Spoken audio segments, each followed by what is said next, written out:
How you doing? I'm pretty good. How are you? I'm good. All right, let me see. Let me catch up in the chat here. People are excited you're here. Yeah. Well, I'm excited to be here. Yeah, me too.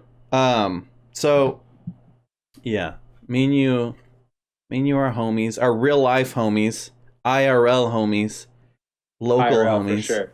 and that's where we met. We actually met at a Peter Rollins event, which was funny because I was still in the evangelical ministry world, and I was leading a young adults group, and then this is like in 2016 I think, and then there was a Peter Rollins event in Santa Barbara, and so I took my young adults group from the evangelical church I was working at to the Peter Rollins event for an event called Pints and Parables, and then I actually ended up getting a talking to by my pastor for taking them to an event with the word pints in it. But when we went, you were the one that actually invited Peter Rollins, and were leading the event with the group that you had started called the Way Collective, and I thought it was pretty cool, and you were pretty cool, and some of the people there were pretty cool. And then I left in August 2017, that church that I was a part of, and then I ended up checking back in with y'all, and then becoming a part of the Way Collective after I had left, and so I've been a part of that. That's like, I don't talk about it that much, but when people ask, like, so do you go to a church, Damon? Like, yeah, this is my Christian community. My local Christian community is the Way Collective, and curated by you and some others. And I've gotten opportunity to even speak, lead discussions and speak a few times at the Way Collective. Yeah. It's been fun, but yeah, that's how we met. That was a few years ago. And then, but yeah, so Tim, can you tell me a bit about, first of all, your whole spiritual journey, and then also starting the Way Collective and what that's like? Oh, yeah. You mean just a small question, right? Like, Yeah.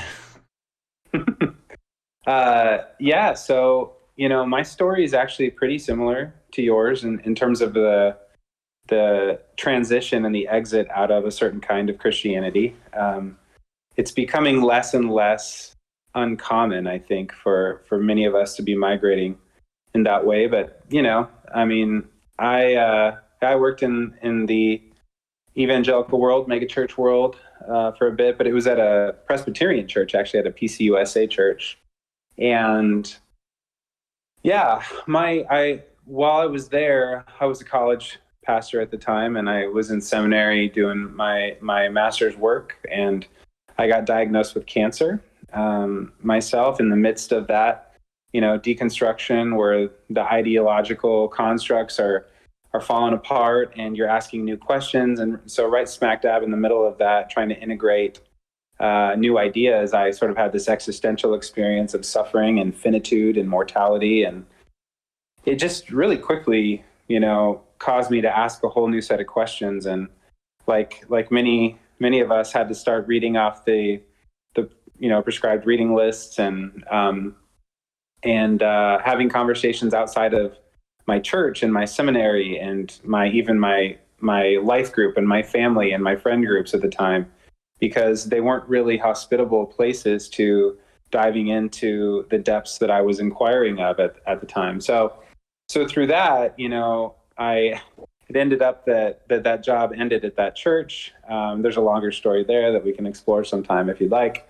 But through a series of fortunate events, I guess I would say, I came into a relationship with this denomination I work with now, called the Christian Church Disciples of Christ, and they're really cool for a number of reasons. I, again, maybe won't go into right now, but I'll just say that they're a good umbrella sort of family for me, where I found I could be myself and carry those questions and ask any critical thinking question I wanted, and explore and adventure, and that was actually appreciated and welcomed. And so So when I was looking for work, I talked with this church in Santa Barbara, and they wanted to start something new. I don't think they exactly knew what they were getting themselves into, or how alternative a model of spiritual community it would be. But it was, again, because of the umbrella, it was a good fit. And, we've had some fun experimenting and trying to be a little imaginative about what we could rally around as a community. So as you know, Damon, but I'm sure some of your audience probably knows, it's a community of shared practices and values rather than beliefs, which is about a way of living, not a way of believing. And pretty simply, we just sort of let our constructs be what they are and evolve where they go. And we rally around, things like connection and contemplation, curiosity, creativity, collaboration, and compassionate action. And it's like, hey, if you're a person of faith, like, who doesn't want to sign on to be that kind of a person? And if you're, a person of whatever you fill in the blank with, like, we found that a lot of people can get on board with a shared way of life and trying to live into those qualities, and then our values correspond. But the point would be, I guess, that what I heard in your story and in my story is that there's this need for somebody to hold the space for people to just adventure into what's to come in their spiritual lives and spiritual journeys. And we're trying to, as a community, hold that for each other, I think. So yeah, definitely, that's really cool. And yeah, it's interesting as well to think about its place within, I mean, when you think of like all the branches within Christianity, the place within mainline Protestantism. And I'd also be interested to hear you describe the difference, because some people just think, oh, it's all a bunch of Christians, that's it. And some people think, oh, it's a bunch of Catholics and a bunch of Protestants, and that's it. Or they think evangelical covers the whole thing. Like, they don't even realize that mainline Protestants even exist or what the difference is. And so I'd be interested to hear what you would say. First off, what actually would classify an evangelical, and then what's mainline Protestantism, and then what do you think your place would be in all that?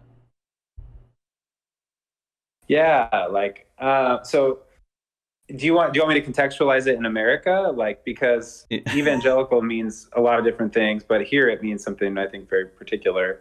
Yeah. What is the difference? Even in I America mean, and outside of America. I would say that, like, the word evangelical comes from the Greek word euangelion, which means good news. So it should be somebody who's about like good news, or bringing good news to the world, to communities, to people, especially to hurting people. But evangelicalism in America has a sordid history, and it comes out of the Protestant movement, but it has obviously roots in Britain and in Europe, and but the one that's happening right now is like a weird, like my friend Bo Sanders calls it a like Frankenstein evangelicalism, right? Or it's a fundamentalism of a different color, or a different quality. And so yeah, it's pretty much, in my mind, evangelicalism in America is, for the most part, and you could nuance it out, because I've got badass evangelical friends, like friends who do a lot of critical thinking, and they still are about good news. You know what I mean?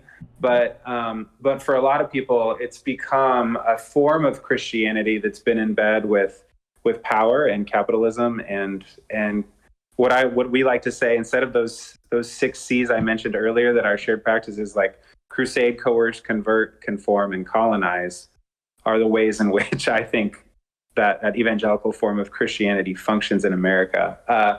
So there's that branch of things, and that thread runs through not just like non-denominational churches, but also, like I said, like that Presbyterian church I worked at was an evangelical Presbyterian church. So, it was really in bed with power and capitalism in ways I didn't want to be any longer. But so there's that, and then Protestantism obviously would just be like, mainline churches in America would be ones that are, they have a specific flavor or taste to them, right, compared to other ones, and they're not Catholic or Episcopal or Anglican in any way. They are, or actually, some I would consider Episcopalians a mainline church, but I just mean they're not, they're basically not Catholic or Orthodox would be the way to say it. So there's all different kinds, all different flavors, and some are called high church, some are called low church, and which means like some have more rituals and rites and smells and bells and whistles and stand up, sit down, fight, and other ones don't. And so I would say that for us, like the Christian Church Disciples of Christ is definitely a Protestant movement. It was founded on American soil. I think it was actually the first denomination founded on American soil.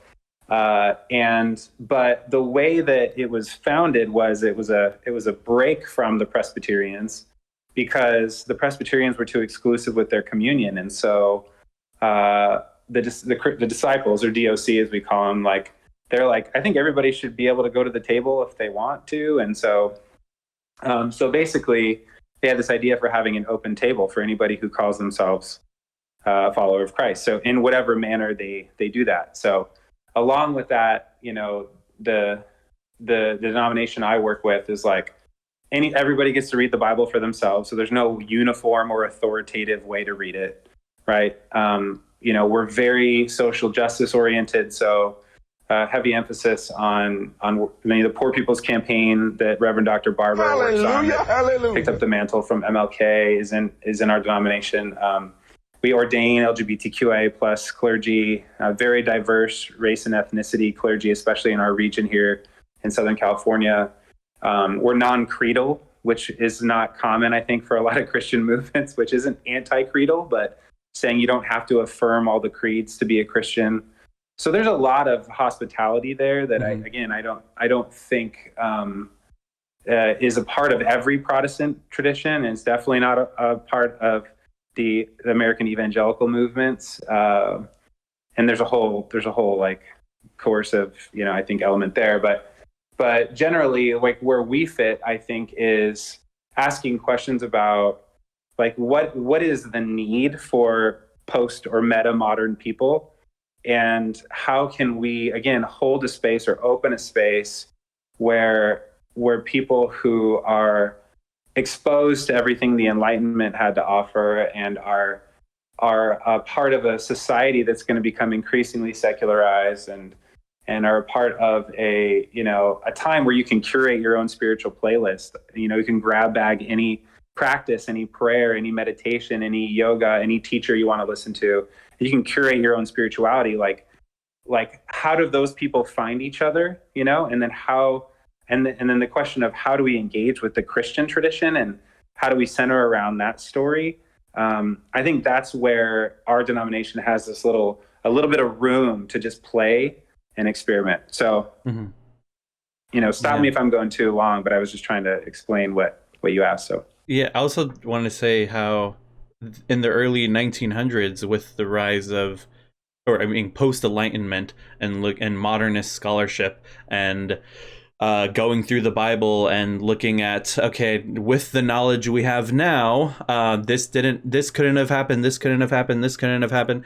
And there was a lot of anti-Christian people making those moves, but also Christian theologians also within that, and saying, okay, if these parts couldn't have scientifically happened, that must mean there's a deeper meaning to them, and we have to realize how sacred texts were even written and what the purposes were and all that. And then in response to that, fundamentalism was created, a coalition of Protestants that were like, we're going to unite around these fundamentals, and one of them is anti-modernism and anti this modern biblical scholarship that learns to read the Bible, integrating modern scholarship. And so a lot of evangelicalism came from that, and some mainline Protestants went along with that too. But I think there was a group within mainline Protestantism that just kept on integrating the insights of modern scholarship and kept on reading the Bible from a more responsible perspective. So yeah, and then I know you've said too with Disciples of Christ and other mainline denominations, very much value education instead of being anti-education. Right. So yeah. Absolutely. No, that's well said. And I think in terms of, the nuance of fundamentalism from, like evangelicalism is a lot of people don't know that there was literally a document called the Fundamentals that they circulated. I want to say early 1900s, late 1800s. And that's where that word comes from. But it's also kind of, I mean, as it applies to evangelicalism, that's where it comes from. But like, I think that word applies more broadly to like reductionist sensibilities where people are becoming fundamentalists about anything. You could be a fundamentalist about Twitch, right? Like you could be a fundamentalist about like anything that you're passionate about. And so the question for those of us after the Enlightenment is, do we want to be reductionists? Like, if so, in what way, you know? Yeah, that's good. And so it's funny how like there's all these continuously challenging the Christianity that has been around for a while, and it's like I've witnessed being in fundamentalist evangelical environments and being like, okay, they have all these anti-education issues and all these other bigoted issues, and then you get out of that. But then within the mainline Protestant church, they have their issues as well, and at times are like still, I don't know. What would you say some of the first? I'll say some. When I first started looking at mainline Protestant churches, the first thing I noticed is it's a lot of old white people, but sometimes they can't control that. But then other times it's like the way that they're preaching and the way that they're going about things can result in only old white people being interested. And so I'm would you say some of the issues that people are trying to get mainline Protestants to start moving on? And I also want to say too, because I think some people think of some mainline Protestant churches as like, oh my God, this is perfect. Y'all accept gay people and ordain gay people and you're totally cool with other religions and this is the perfect church. But then you're there for a while and you realize, oh, there's ways that they need to get a little bit more radicalized as well. Yeah, I mean, that's a good point. You know, I think what emerged in the consciousness of our country last year with George Floyd, and should have been for a very long time, given the violence against Black bodies in our country, was this sort of newfound sense of whiteness and having to deal with that. And so, you know, anything about whiteness, you know, it's not just about, you know, like a skin color, but it's, you know, as Willie James Jennings says, it's about the desire to, what's his threefold definition? It's to possess, control, and master. And when he says master, he doesn't just mean master like to master a trade or to know something, but the master class also, right? Like, and that's been the story of white passing folks in this country for a long time. And I don't think our religious movements have really reckoned with that. And, you know, the colonial capitalist matrix that has birthed whiteness really in the form that it is today is something that, I don't think, honestly, we have had the tools or the bravado, maybe even, to engage with because of what's going to happen when you pull the rug up, right? Like, and so that's why I think those churches are so white, because they're usually in from places of privilege, right? Like education, wealth, like all that kind of stuff is part of that matrix. And but I do think that, you know, that another side to the challenges for mainline Protestantism is they're not fundamentalists ideologically, but there is a lot of traditions that they could be fundamentalists about, right? Like, and I think that the struggle for a lot of Protestant movements is how to transcend those traditions and include them. You know what I mean? Like for instance, like what we're doing, right? Like nobody's doing, and in Santa Barbara, you could just say nobody's doing a dinner community on Wednesday nights. They're also doing Sunday morning worship services. Like, how do you get a community of old white folks to let go of their Sunday morning worship service? That's a whole, you know, case study in this. But so there's problems there, right? Like of what I would call traditionalism, like, which is just a form of, it's a way of being in the world. It's a you know, a structuring of one's experience is to be a traditionalist. I'm about tradition, you know, like that's what some people are. And so we haven't transcended that either. So yeah, it's good.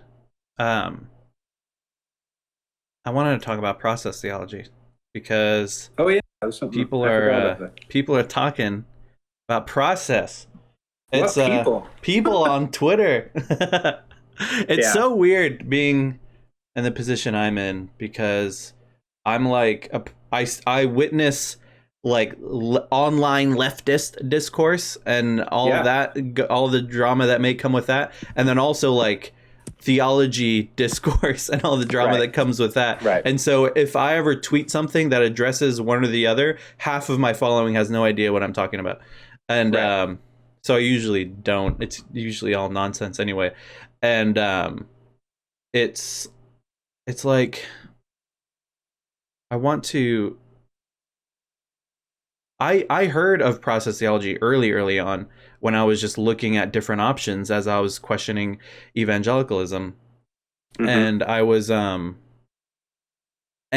I think it was like it was kind of cool because it was different, but what I got even more wrapped up into was radical theology or death of God theology and liberation Mm-hmm. theology. And liberation theology felt like it was addressing a lot of the questions that I had more than any other theological lens. And so I just dived fully into that one and then kept talking about it. But I was still interested in other ways of looking at things. And then over time, I would try every now and then to get into process and read some stuff on process. And then I would feel like, I don't know about this. This feels too esoteric. It feels like it's answering questions that I never even care about, or it's just like, it's just not relevant. It felt like, but at the same time, I would come back to it every time. I would remember its emphasis on becoming as opposed to substance. And even John Cobb, I got this here, said about process theology that it may refer to all forms of theology that emphasize event, occurrence, or becoming over against substance. So it's like becoming over being or being static or anything like that, and seeing Right. God as like this static being instead becoming. And so in that very broad definition, I would fall under process theology by technicality. And I think there's a whole lot of people that would by technicality. But then when they start to actually look into it, it feels like, oh, wait, is this actually requiring me to like buy into this whole systematic theology and a very specific metaphysical worldview in order to be processed? And then they kind of back off again. And so, yeah, I wanted to hear you talk about a bit about process and all the different options within process. Oh, dude. Well, there's infinite options within process. So yeah. Which one would you like me to explore? Yeah. I think first of all, what do you mean by process? What does the word even process mean the way you're using it? And then how is it tied to theology? So, I mean, one way to talk about this would be, so it all stems from the thought of a guy named Alfred North Whitehead, mathematician, philosopher, British American, and he wrote a book called Process and Reality, because this is sort of early 20th century, and he's working with new discoveries in quantum science and Einstein and relativity, and asking questions about, he's sort of picking up the conversation from Plato for the philosophical conversation all the way up till then. And with these new discoveries in science, he's sort of asking, well, what's reality? I mean, what is it? It's still an ontology conversation at that point, right? So what he does is, because he's a, crazy, integrative and imaginative and genius thinker, he created an entire metaphysic off of something called an event rather than a substance. So for Whitehead, the process is a way to, there's three ultimates for process thinkers that are in his, line of thought. So it's creativity, God, and the world. And for some theologians, God is at the top of if that was a triangle, God's at the top of the pyramid, right? Everything is like we go back to God and we talk about, the classical big O qualities, omnipotence, and all those kinds of things. For some people, maybe more pantheist type folks, like they talk about the world, and the world is God's body, and God can be reduced to the world and nothing more, and things like that. But for Whitehead, creativity is actually the ultimate. So creativity meaning not just like how you creatively express yourself or use your imagination, but to think of possibility, and movement, like you said, becoming or create, like as what is real about the world. That the world is always moving. That there's no pause button, right? There's where are you supposed to pause your life timeline and find Damon, right? Like you can't really do it. So then he created an entire framework off of the idea of there being process or movement, and the process is really, like you said, I think a way to say becoming is, well, one way that Whitehead would say that being is constituted only by becoming. So there's no such thing as being unless we're really talking about becoming, in a sense. And so process then puts that creativity and that movement, that becoming at the center of its perspective, and says, what is a world like without substance qualities being the only center of things, or these big omnipotent qualities about God being the only center of things? And they're asking, like, how do we conceive of reality when it's always moving, and what values are there, and what show themselves? So the process is creativity. Yeah. And was the relation to theology there at the beginning?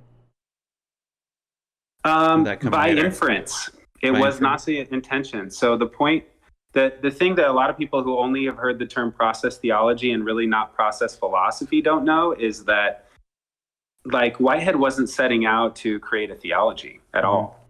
In fact, God for Whitehead is something very different altogether than what the classical theologians might mean when they say God, right? And so this is why it can be appropriated for Buddhist thought and for other forms of thought, and not just Christian thought, right? He didn't set out to do a Christian theology, although his dad was an Anglican vicar. But so the point being that like for us to properly understand why he uses God, you need to understand his metaphysics. And I'll just briefly tell you what he did is basically, initially God emerged in his thought as something he called the principle of limitation, or the principle of concretion, which is, if you have only creativity, you have nothing actual, right? Nothing's actually material in the world, because it's just chaos, creativity, possibility, right? There's nothing actual. So what you need is if you have a becoming moment or a becoming event, you need a principle of to make something concrete, or a principle of limitation. And so God entered his thought. He just called the principle of an event having finished its moment of becoming and becoming a part of the past. He said that, when he created his system, that God was the name he gave to things becoming real.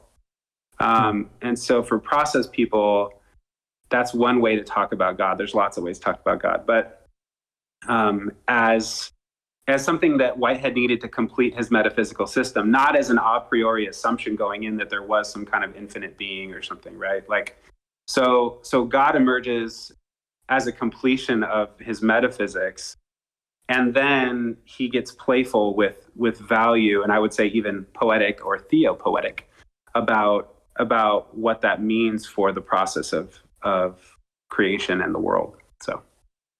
And then who are some of the people that start to take his stuff in a more theological direction? And what do they do? Yeah, I mean, early on, it was a guy named Charles Hartshorne, and who was teaching at the School of Theology in Chicago. And then John Cobb was his student.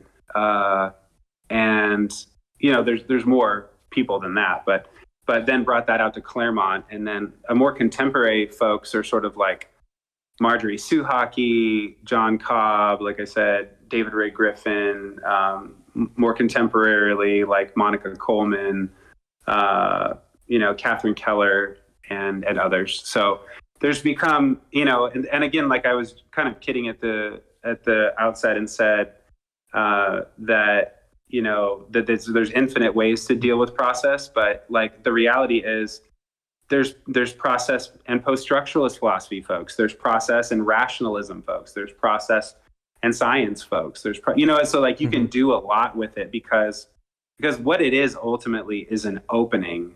And I think what I would say is it's a fissure in modern metaphysics, or a crack in modern metaphysics that opens up into multiplicity of possibilities for playfulness and for new creative ways of being and ways of theorizing. So yeah, I've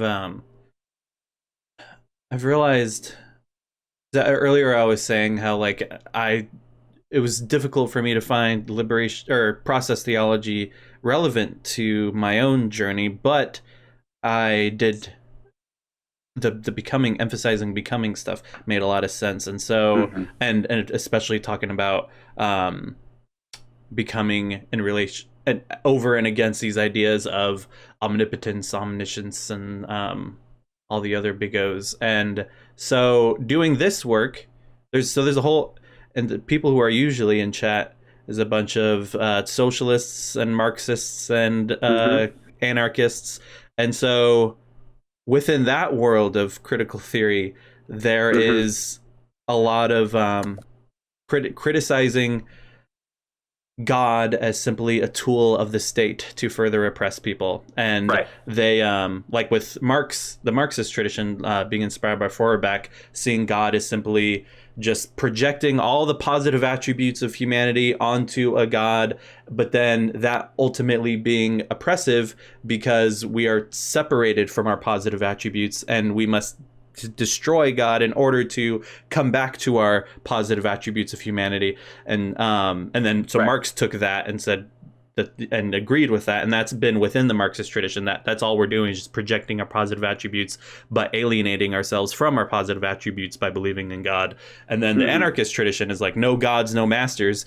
God, we are against hierarchies, and God is the ultimate hierarchy, so why would we ever be a part of that? Plus God is used as a tool of the state to further other hierarchies. And so people go through this journey of critical lenses and come out the other side, and some still feel kind of inspired by spirituality and theology and religion, but it's like now they're at the point where it's difficult for them to talk about God seriously after reading and studying all that. And so because of that, I've had people come into my messages at times or chat and pretty much tell me like, yo, I'm an anarchist and God is the ultimate hierarchy. How could I do that? And then in those times I would respond with a very processy response. And then I started to realize like, oh, process theology is helpful when I'm in those conversations. That's when it's very relevant for me, when I need to respond to those discussions. And so, yeah, so I wanted to get your thoughts on that as well, responding to people who are struggling to think or talk about God seriously after going through all that. Yeah. Well, I think so. Process theology is a response to a certain conversation, right? A certain kind of question. And it's generally been historically like a metaphysical question that obviously when it got appropriated for religious purposes became like a practical question, right? Of like, how would process get itself done in a life, right? So, but I just want to acknowledge at the beginning that you don't need process theology, right? Like what theologian will tell you don't need their system, right? I'm telling you, you don't need to understand Whitehead. You don't need to understand the grandiose lexicon of terms that he literally just made up, pulled out of his ass. You don't need to do that. The point that process theology is trying to make is really how to avoid dualism and how to avoid reductionism, right? So if you're an anarchist, and for you that means there's no possibility that there's any kind of theological perspective or perspective of order that that is possible, then I think that's a reduction personally.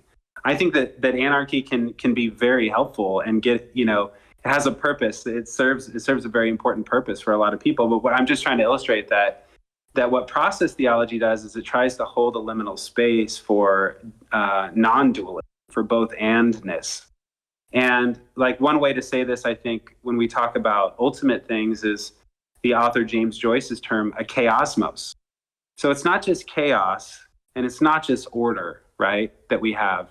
Our intricate bodies have evolved, in 13.9 billion years of cosmic evolution to the point where we're having this conversation is not just disarray, right?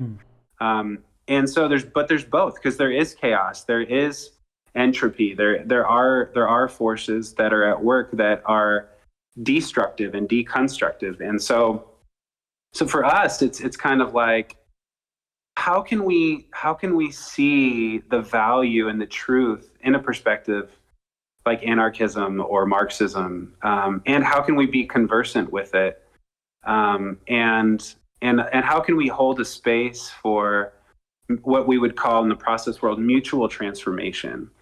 And that way, we're not trying to be reductionists and isolate ourselves, or be, to continue the trajectory of sort of Western individualist thought, and to isolate ourselves in that way and be reductionist. But we're trying to again lean into creativity, lean into the conversation around possibility in such a way that we see the good and the value in all those critiques, and we want to bring them with us as we continue to move forward, to have conversations about how to build a better world. Whitehead later in his career was writing a lot about what is civilization, like how can we create a civilization that will be sustainable ecologically, and also just like in terms of its value of life, and you know what I mean. So that's where that's where the fire is, I think, for many of us process folks. Yeah, and there's I think process opens up people to realize that there isn't just the way of talking about God that says God is... Oh, hold on. Did I lose you for a sec? Yeah. Sorry, pushed the wrong button. Keep going, I can hear you. Okay. There isn't just talking about God as like a big, ultimate, supreme, sovereign being. There are other ways of talking about God. And so, yeah, how else could we talk about God besides that? Well, to be honest, the beauty of process and kind of the way I outlined it before is you can agree with all those radical theology critiques. You can agree with like most atheist critiques, right? Mm-hmm.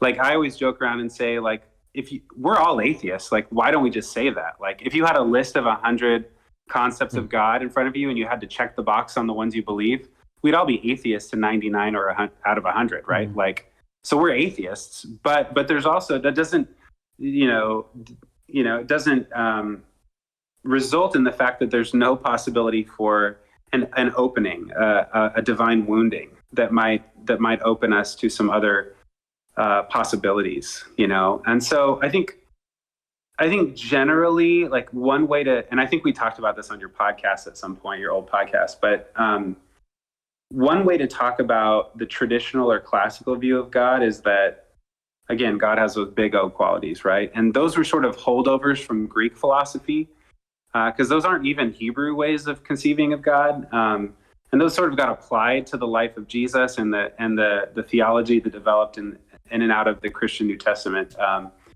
But that's not, again, it's not even the poetic Hebrew image, the feminine Hebrew image, the playful metaphorical images we see. So there's some room there. But if you want me to talk about like actual metaphysical possibilities, like, I think that one would be able to say that God is becoming, that God is not omnipotent and all powerful, but God is omnibenevolent, or all loving would be another way to say it, if you need to use an all word. But for process people, God is vulnerable and related to every event in the history of this ever expanding cosmos in a way that promotes evolution and intensity of value, and receives reality in its becoming as a manifold of beauty. So for me, that's the primary way I think about God. It doesn't sound as personal as some of our religious anthropomorphic views of God, but it does get personal when you start to see the world dripping with the divine, and then you can talk about in the life of Jesus and lots of different ways. But yeah, so. Yeah, and then a lot of people, as they get into process, get into panentheism. Can you explain that, and the difference between that and pantheism and classical theism and all that? Sure. I mean, so classical theism, there's a number of again, there's no hard and fast rule to like say this is what it is and this is what panentheism is, because people just play, right? This theology is people. It always has a historical context that it emerged out of. There's a conversation that it inherited, and it's trying to respond and say, this is what I think, and so, but for the classical tradition, again, it's sort of that Greek influence, I think, like the Zeus image would be one, and there's reasons that people pick up on that in the Christian tradition. Panentheism is, again, different than pantheism in the sense that pantheism would be, the way I talk about it simply, is God equals the world, like if you had an equal sign.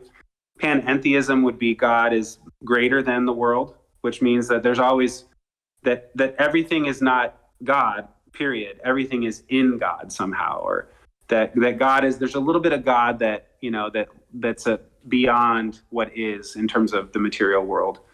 And my school of thought is transpantheist, so that's a whole different ballgame that we probably don't need to unpack. But it would be like it would be a way to say that God infinity signs the world. That they're two sides of one reality, really, in a sense. That the material and the realm of value are intrinsically connected all the way down. Some people would say the realm of mind.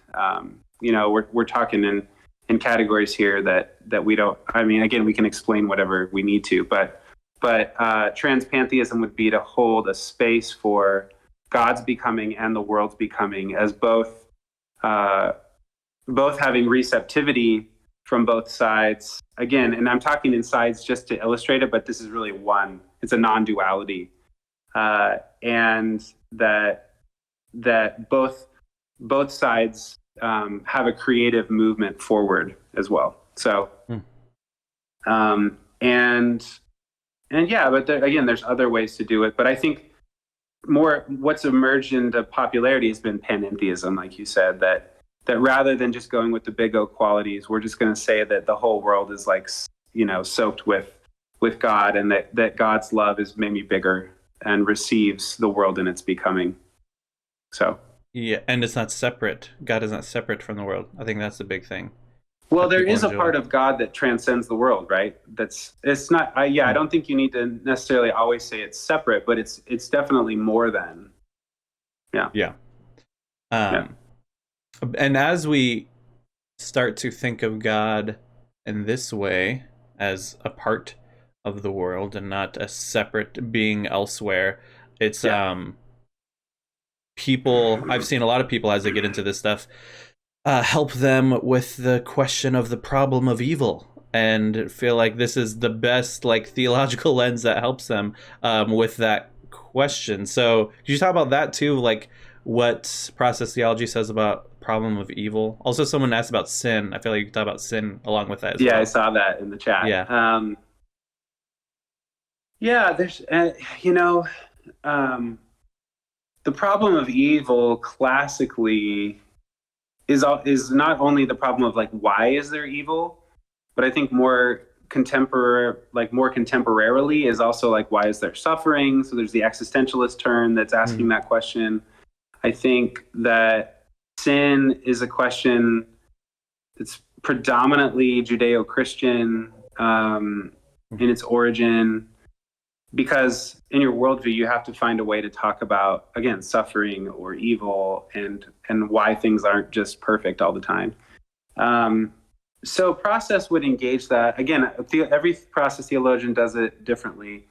But what I would say is, like, generally, God does not operate in the world causally. So, meaning, like, the way I talk about it sometimes is what it's called in philosophy an efficient cause. Like, think like a pool cue hitting a billiard ball, right? Like, I caused it to move, right? That's not how God operates in process thought. So God didn't cause any of the events of history predeterministically or, like either deterministically or sort of like predestined in any way, because of God's eternal plan already knows the whole future and nothing but the future, So, like, that's not how God works. In fact, Whitehead says that God does not operate, with like a destructive force against a destructive force or a constructive force or anything like that. But God has a different mode of operation, which is persuasive and non-coercive. And really just sort of like the image would be something like bringing possibilities to every moment of creaturely becoming. And so what that means is basically that like, in terms of the problem of evil, God does not, I think the possibility for an evil creaturely response is there, obviously, because it's a possibility, right? Mm-hmm. But it's not ordained by God in any way, shape, or form. It's always a result of entities who are related in making decisions. And so, again, it's just sort of like gets God off the hook for that. But I think the bigger question for a lot of people is sort of the question of suffering. Mm-hmm. And especially, I think in the context of sin, it could be like a traumatic moment of suffering that was caused by another person who, quote unquote, sinned or did something abusive or evil. And I think those we can go into those too if you want. But yeah, you can talk about that. Yeah. So I think, again, this worldview would sort of it is in a sense like free will determinism is a thing where people are making volitional choices to do certain things. And so evil in that sense for Whitehead would be an event that happened in the world that had no value.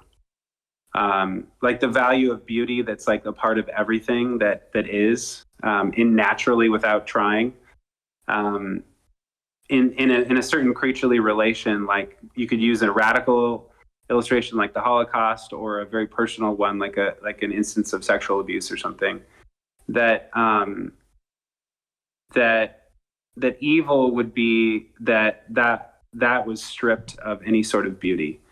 And rather, like, so the way that Whitehead deals with that would be to say that the manifold beauty of God only remembers that historical event as fact and not value. Like, meaning that it happened, not the value that was there. So, and in that, there's a creative transformation that happens in what we call the consequent nature of God, which is to say that God saves everything that can be saved in such a way. So that's the sort of the theological response to it. But I think maybe I would say, like, pastorally or like as a counselor, I wouldn't say that to somebody who was just right, went through a moment of trauma. But I did write an article on this called "Where's God During the Pandemic?" that kind of plays with this question of why is there suffering and what does it mean to find like sacredness in the human experience of being wounded. Yeah.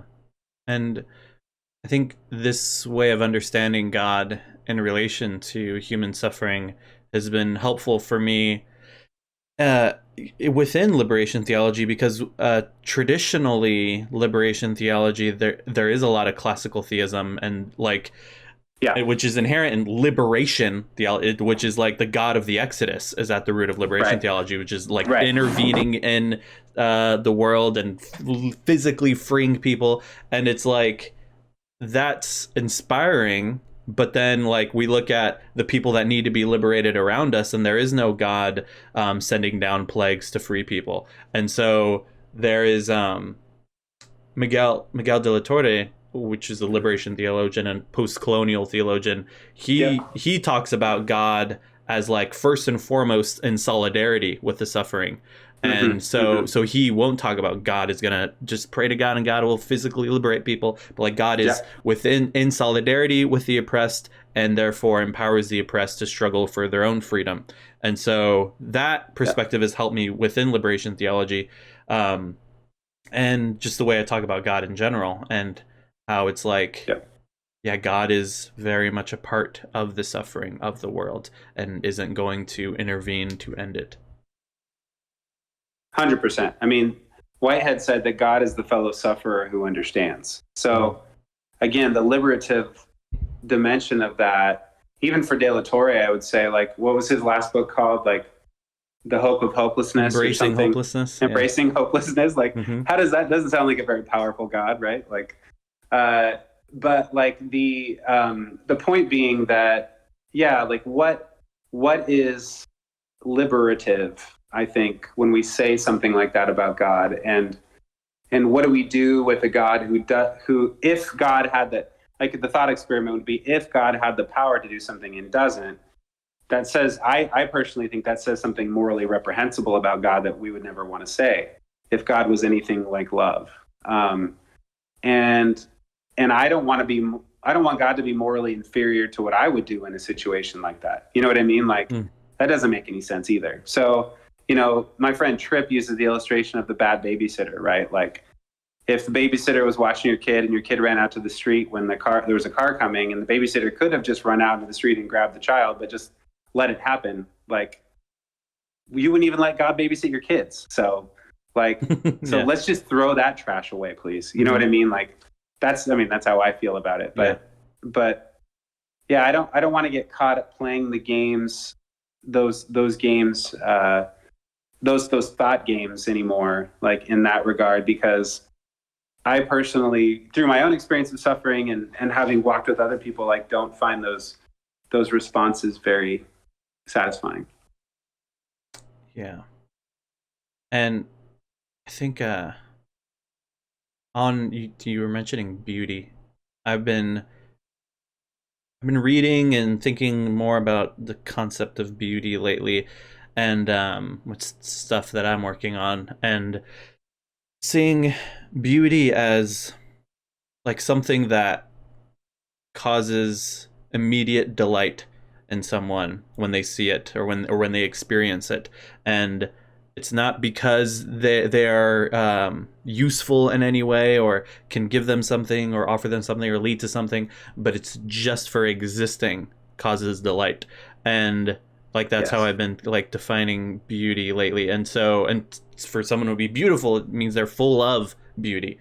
And so, but I've realized, like, so all of creation is full of beauty and can cause immediate delight without us thinking of, okay, how can I use that to help me or whatever.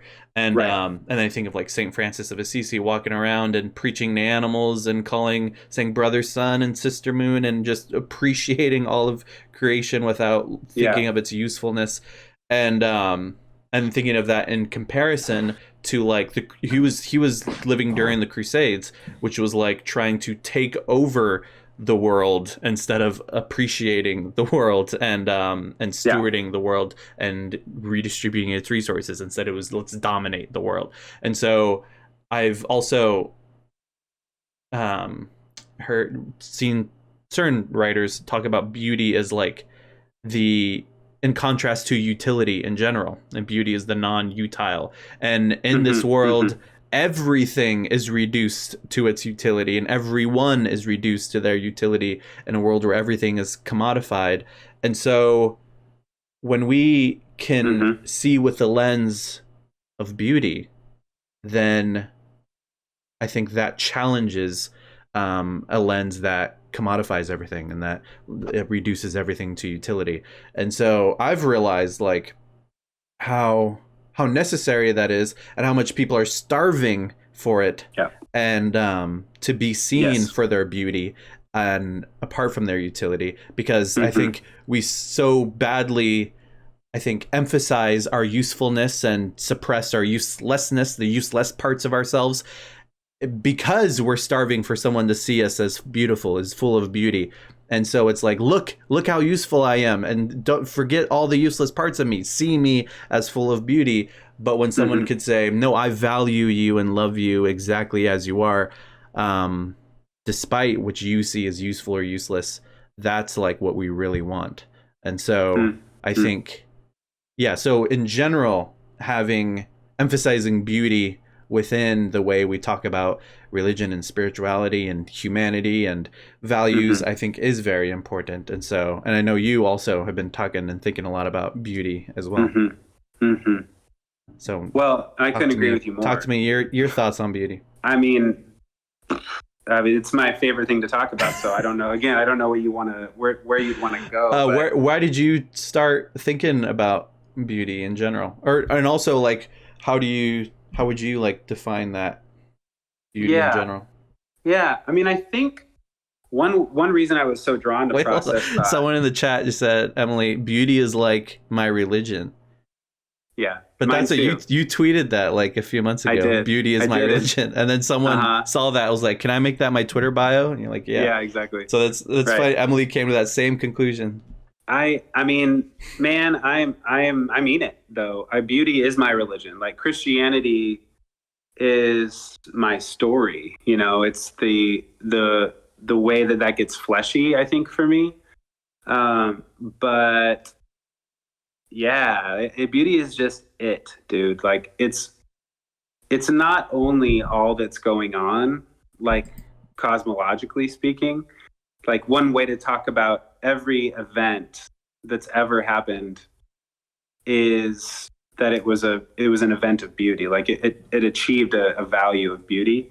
But for me, it's become a guiding like principle, I think, an ethical principle. It's become like a way to reinvigorate my Christian story and tradition. And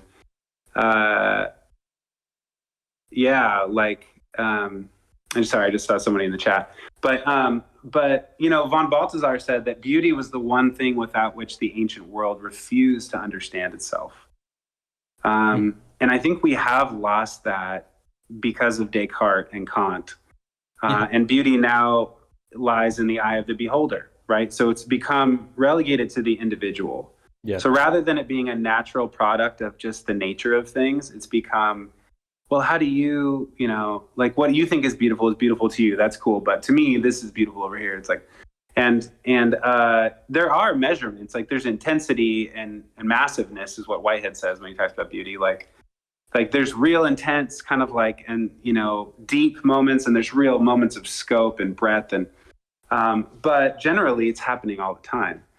And I thought your analysis of kind of relating beauty to commodification is so spot on, because again, like we said earlier with religion, like this colonialist capitalist matrix is one problem, and the way that it's getting in bed with Christianity is one deal. There's no it's a big hairball, but they're not separate from each other. And so when you say something like we've got to help people find their beauty rather than their utility, what we're saying is that, you know, like Todd McGowan says that capitalism is the desire to, produce, consume, and accumulate, right? That's what, like, he plays with Marx and late Freud and a lot of stuff to say that. But like, if capitalism is about producing, consuming, and accumulating, then we've become the product, right? Like we've become like if you think about people who are entrepreneurs like yourself, like you've got to brand yourself, right? Like you have to be a brand. You have to have a utility to sell yourself on the web. Otherwise, what's your value, or how are you ever going to make a living, right? Like that's forced on you and or on us, on me, on anybody because of capitalism. Like, and so when we say that, what beauty does is it offers us like a voice calling in the wilderness. You know what I mean? Saying like, don't you know, like that you are valuable just because you're here, and what you are is one way I would say it is that you're a phenomenon of love and creative expression, and that you're just natural because your body is here. There's beauty being reaped every millisecond that you're alive. And if you know, and you think about the ways that this capitalist sort of like matrix has, and its direct correlation globally to the rise of depression and anxiety and SSRIs. And this is pandemic is not only coronavirus, it's capitalist oppression and the utilitarian like mindset. The beauty is that voice calling us to unplug, and it's a way out. I think for us to reimagine, to reconceive of what our civilization could be.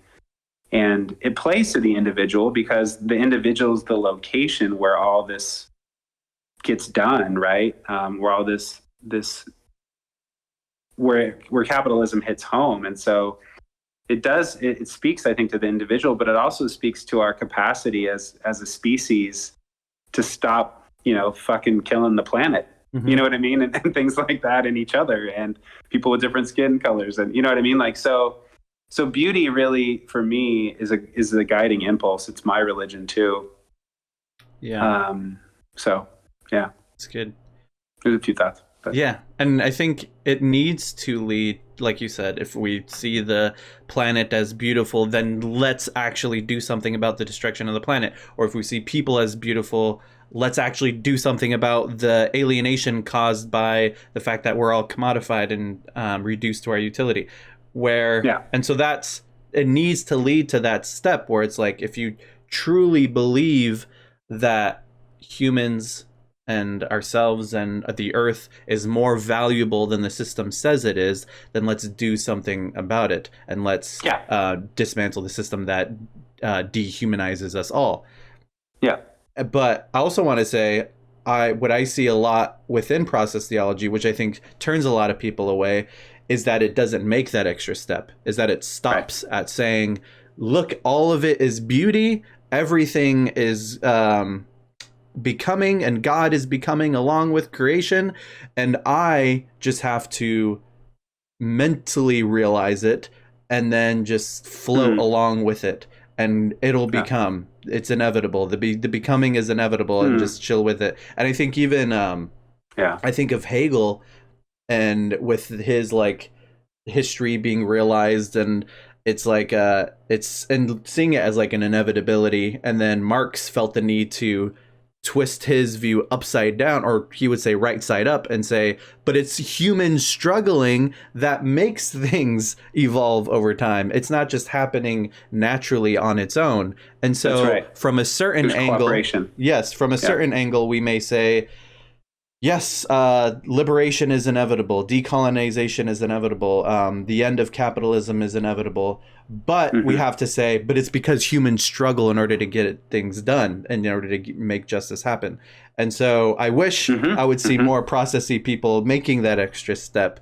And but I see a lot of times they're just talking about like things are beautiful and we're all becoming, and isn't that great? And then support Elizabeth Warren.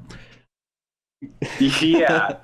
I don't know what process people you're seeing, but that's not been my experience of the process community, of teachers, especially in academics and theologians and philosophers. Like, they were the first on the scene with feminism and theology. They were first on the scene with, eco justice. They were, at Claremont, at least, they were marching in the 60s and civil rights. And so you're right, Damon. If it was esoteric, if it was theoretical, if it never had flesh and bones, it'd be worthless, right?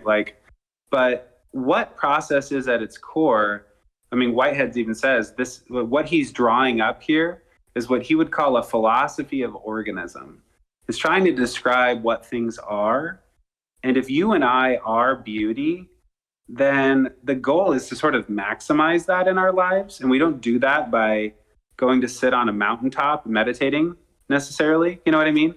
There's a value to that too. But what we do is, I think in every context, which for those of us who are in maybe a religious community in America or something like that, is to ask the question, it's very simple, I think, what is most beautiful for most in this situation, and to act on that.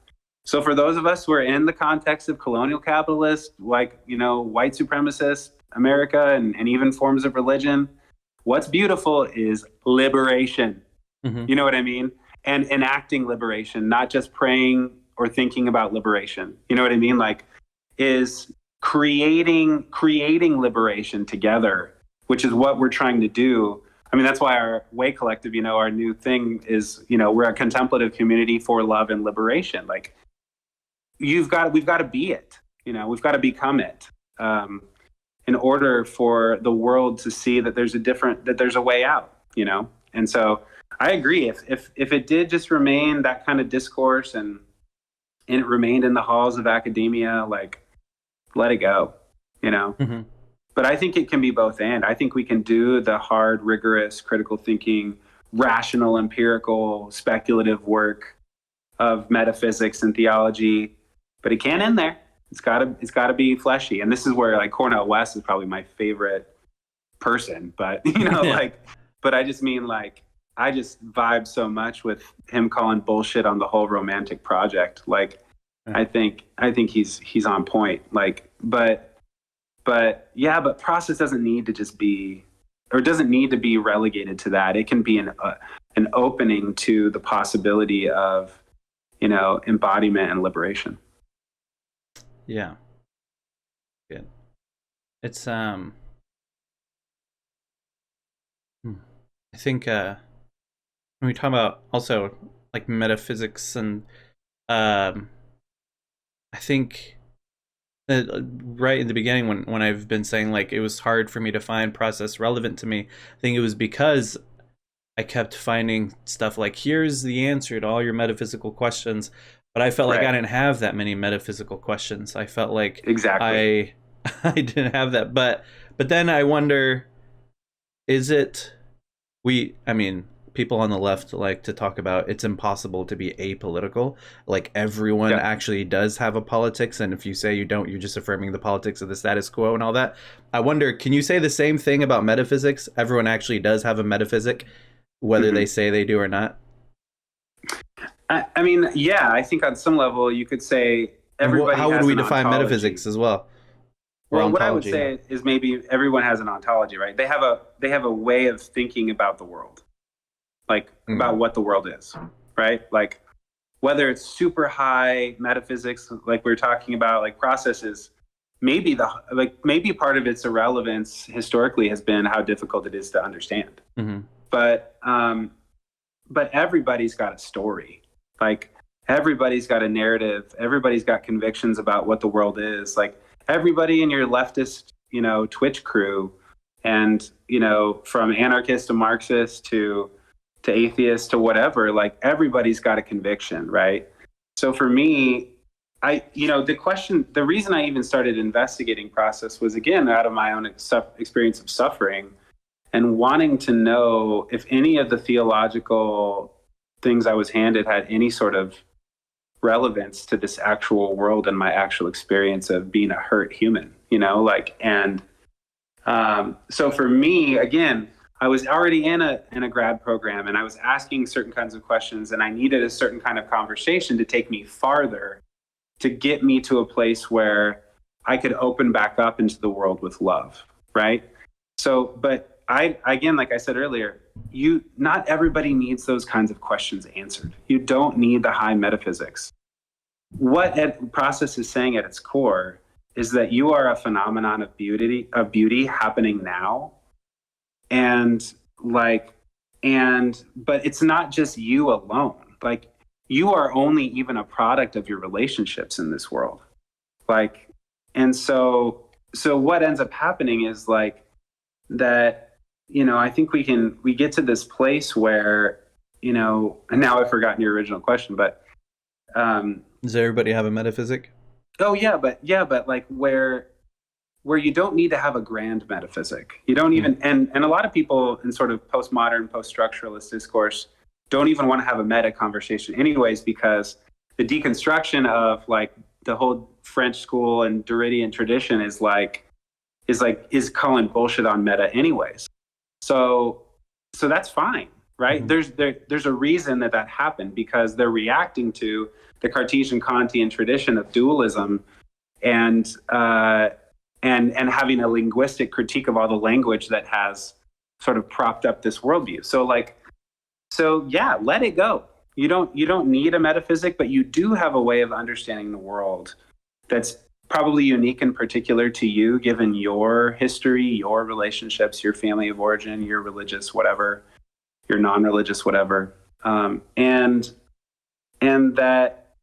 For me, at a certain point in my life, there was a point at which I remember feeling like, I just want, if I say anything about God or anything about anything religious, I want it to have some sort of like resonance with reality, And so for me, that's why I think I started to gravitate that way.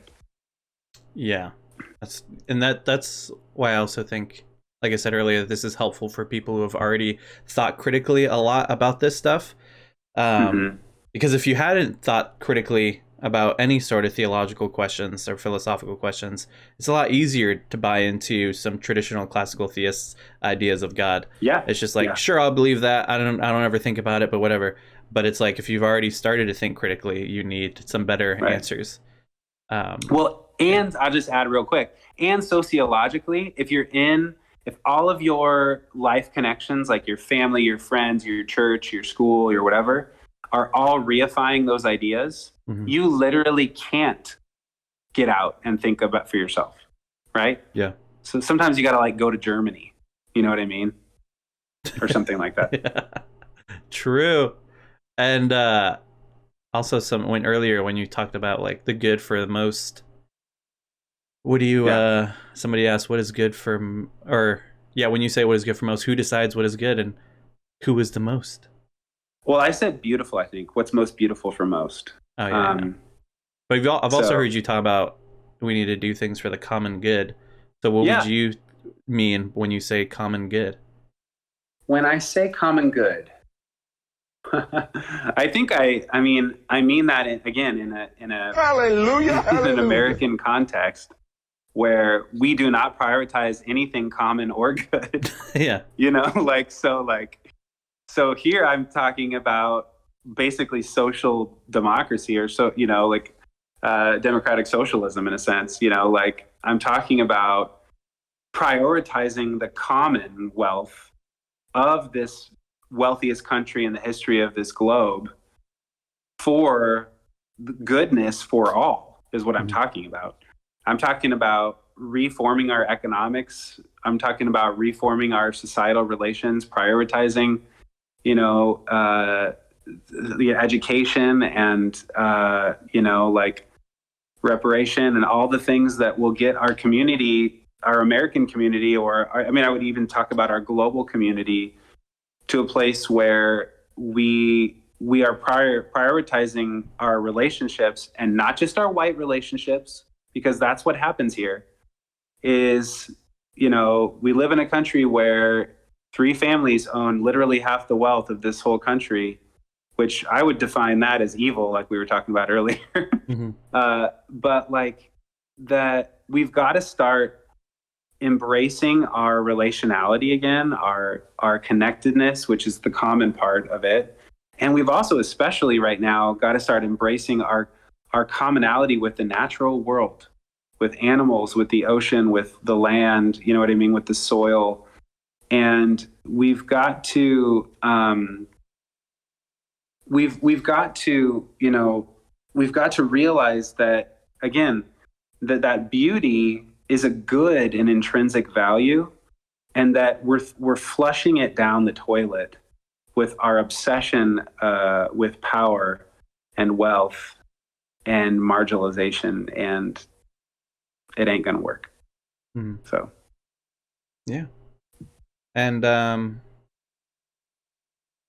yeah, there's all kinds of ways to see this stuff, and so it's interesting, like you said earlier, process can exist in all kinds of contexts.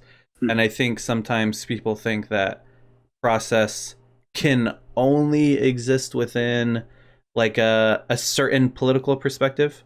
And so I've seen that like leftists kind of shy away from process because they say, well, it only works for liberalism and just continues liberalism, and or maybe just social democracy. But also, I think I've seen actual like straight up communists value it as well. It just leads them to a different place.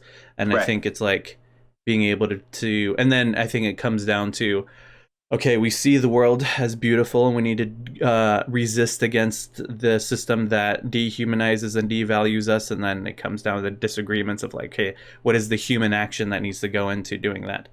But I think, yeah, process is that opening, like you said earlier, that opens us up to start to ask those questions. Yeah. And also, there's a good question. Randy's asked, does process theology not follow mind-body dualism? Is process theology materialist, or what is the relationship with the soul? Oh my God! Well, that's what I wrote my dissertation on. So let me start reading page 1 real quick. Yeah, no, we are anti all dualisms, which is not a dualistic thing to say. So yeah, definitely is a panpsychist worldview for those of you who are into philosophy of mind. Not a dualist, not a materialist perspective in the sense that it's the materialism or reductionist materialism is prevalent nowadays. It would reconceive of you. I think we'd have to ask a question like, in an event ontology, what is the nature of materiality? Is there only substances, or is there like another way to think of what a material is? So it's not traditionally materialist, but it definitely deals with materiality in a different way. And the relationship with the soul is not like Aristotle would have said, like some kind of like eternally existent substance or entity, right? That's like a part of, that's like hidden somewhere, like in your chest or something, right? Like, and that when you die, it's the spark that lives on. For process people, we do think that there's like, again, a sort of connectedness to the everlasting that's a part of all of our lives, because creation itself, or the world itself, the material world that's evolved, is an expression of that infinite possibility and creativity. But the soul would be what Whitehead called an entirely living nexus of events or occasions. And so what that means, again, I know we're using pretty nerdy language, is that the soul is the opening within you that has like has not only housed your life history in your body, in a sense, in that sense, but also like is open to all the creative realizations and possibilities in your future. So that would be one way to talk about it. So in that sense, there's, in human beings, the sort of, evolutionary point that we've gotten to in the history, again, of this planet, at least, there's something like freedom, something like a teeming sort of, creative, wild spark that is what it means to be an open and living thing. And in humans, that's gotten done in a really interesting way. So for us, the soul is that sort of like that openness, that teeming possibility and creative freedom that humanity on this planet gets to express in a particular way that other animalia don't. So Yeah, and that was interesting. Frontward Cat said, "Am I the only one who had a clear understanding of materialism? But after thinking about these things, the concept is melting away. Like learning in science in school was clear, but now with all this philosophy in my head, the abstraction material seems less and less useful." Hmm. Yeah, I wanted to say, I yeah. Go ahead. yeah, I agree. I wanted to Well, say like I think the word materialism can sometimes be confused, and um, we have to recognize the distinction with vulgar materialism, and Marxists would say that they're not talking about a vulgar materialism, like this is all there is and nothing else, and don't question yeah, it. But it's like when Marx is talking about materialism and like historical materialism, dialectical materialism, in contrast to Hegel's idealism, the point he's making is when we talk about the cause of things, where are we start? What's our starting place when we talk about the cause of things? The ideas in people's heads, or the outward world, or the material? Which causes the other? And so Hegel was saying right, something outside causes the material reality, and Marx was saying it's the other way around. It's the right. material conditions that cause our ideas. And so that's That's what right. Marx meant by being a materialist. It didn't. It's where's your starting place when you talk about the cause of things. It didn't. Yes. So I get upset when people are like, no, nobody could be any sort of religious because we're Marxists and we're materialists, and so that means there's nothing else outside of the physical in front of me. When Right. that's vulgar materialism and not exactly what Marx is referring to, even though he was an Right. atheist. Yeah. I But yeah. mean, so process people would be like, why play the game of which one's got a priori? Like, we don't know. What we know is that they co-emerge, right? Like Hmm. that rather than having to pick one of those sides, which is the dualism that we're usually forced into, panpsychism again would be a way to say that every physical or material property has a mental pole or a tethering to something like possibility or mind, mentality, decision would be another way to talk about it. So so again, for a lot of people, that sounds crazy because what you're saying is that the mind stuff is baked into the material stuff, not in the way that our human brains are connected with mind and have a certain, again, freedom and capacity for creativity, but that rather than being a dualist, that mind is some other substance or consciousness is some other substance, and our bodies are just a dead sort of like, not dead, but sort of like, you know, a different kind of substance, or rather than being, you know, you know, rather than saying that consciousness is only a phenomenological property of our evolutionary history, meaning it just emerged at that point in evolution, and it's not, doesn't disclose anything real about the world. It just was something that just so happened to happen, right? Process Hmm. people would say that no, you don't need to do that. In fact, Whitehead did that in the early 20th century and led us into a better option that still is more, I would say, more consonant with contemporary findings in quantum science and cosmology, still is more like you don't have to play the dualism or the materialism game, you know? And so for us, there's this other possibility. Yeah, what is the how does science get pulled into this conversation? Because yeah, like I said, a lot of people have found it helpful for people who have gone that route of critical thinking as well, and Right. process theology is way more helpful than other conceptions of God. How does that Right. go? Well, I mean, are you asking how does science relate to process thought or? Yeah, that, and how has it been helpful for people who have already gone through scientific critical thinking, and it's a better way of talking about God for them. Oh yeah, like, well, if you're the type of person who, you know, empirical data matters to you and being rational about the conclusions that we find in science matters to you, I honestly don't think that there's another, you know, school of thought theologically that takes that seriously, that as seriously as process does.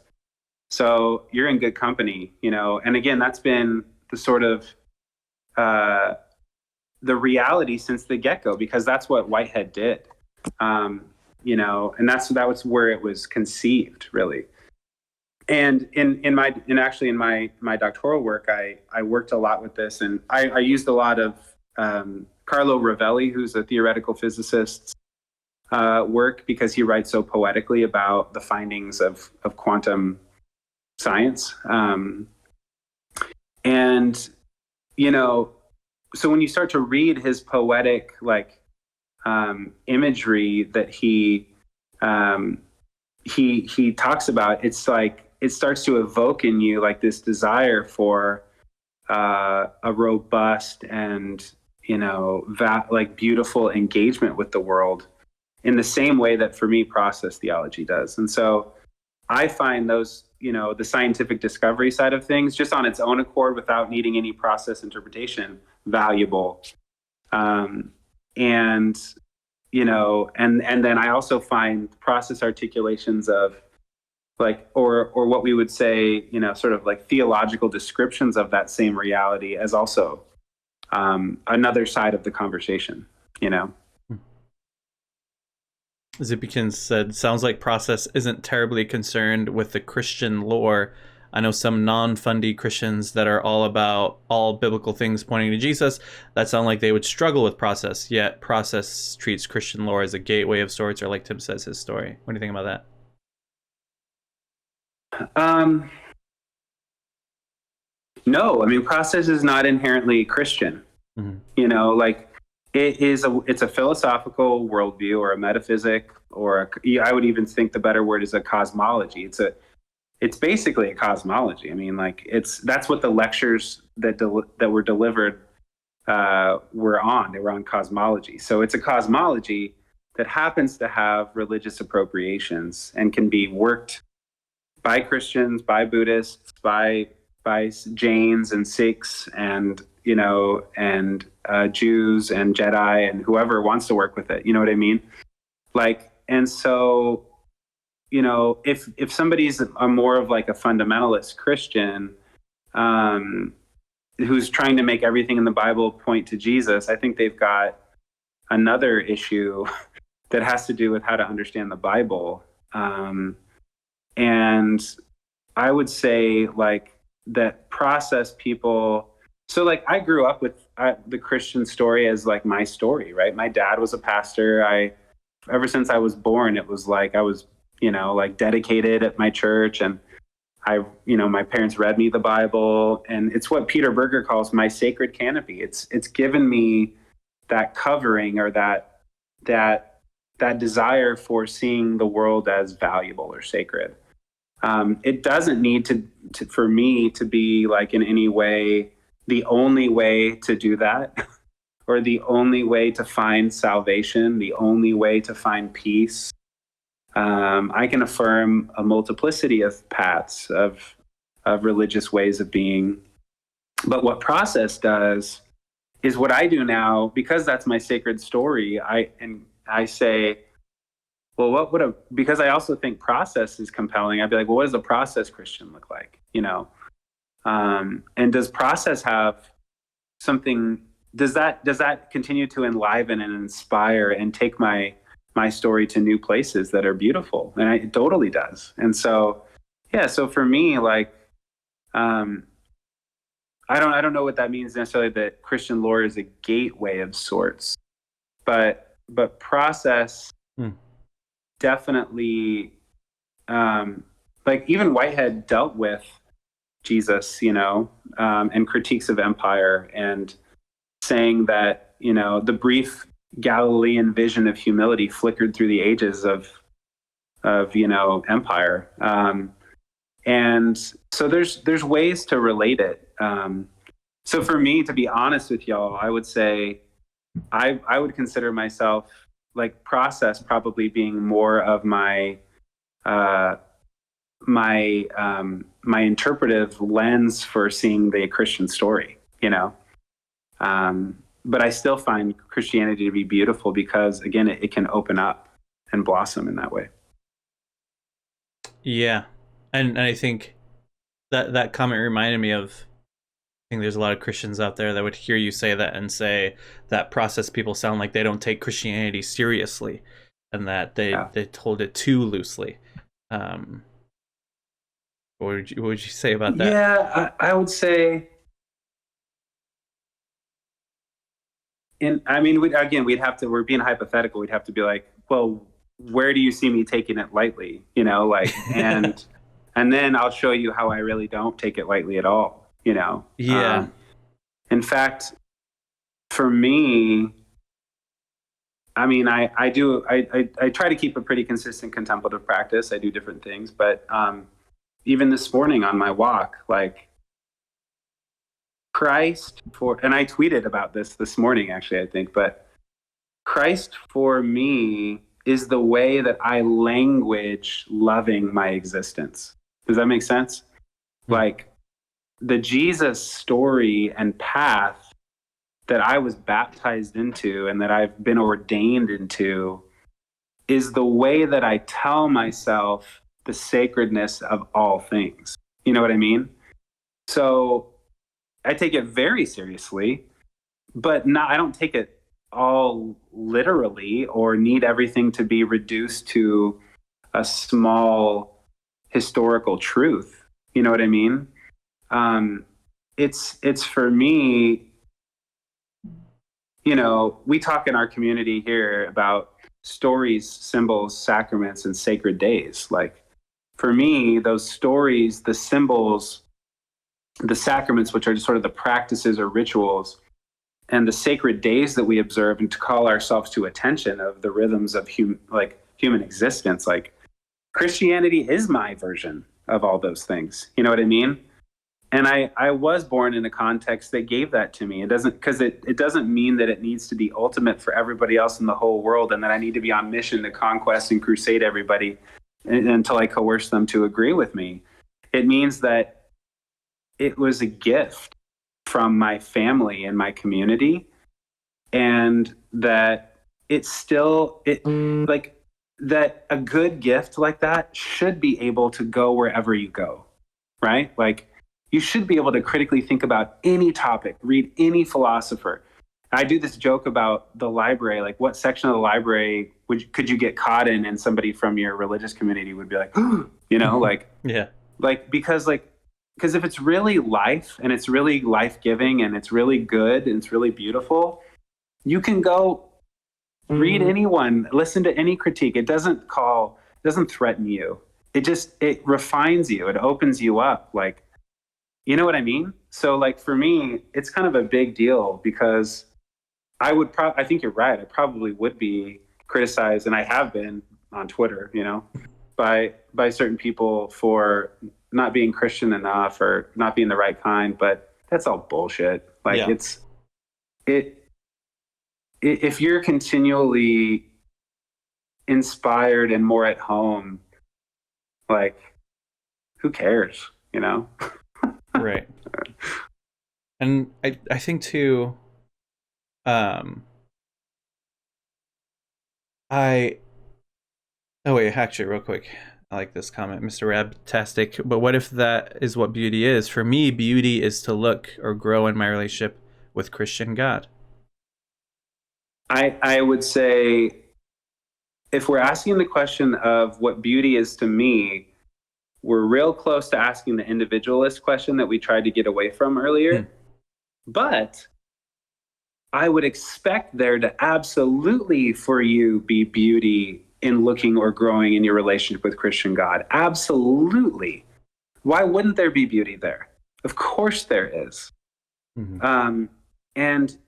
And one day that also may evolve or grow or change, or you might go through a season of absence or apophatic experience, where you're unknowing and you're unlearning things about the Christian God. Either way, there's beauty all along the process.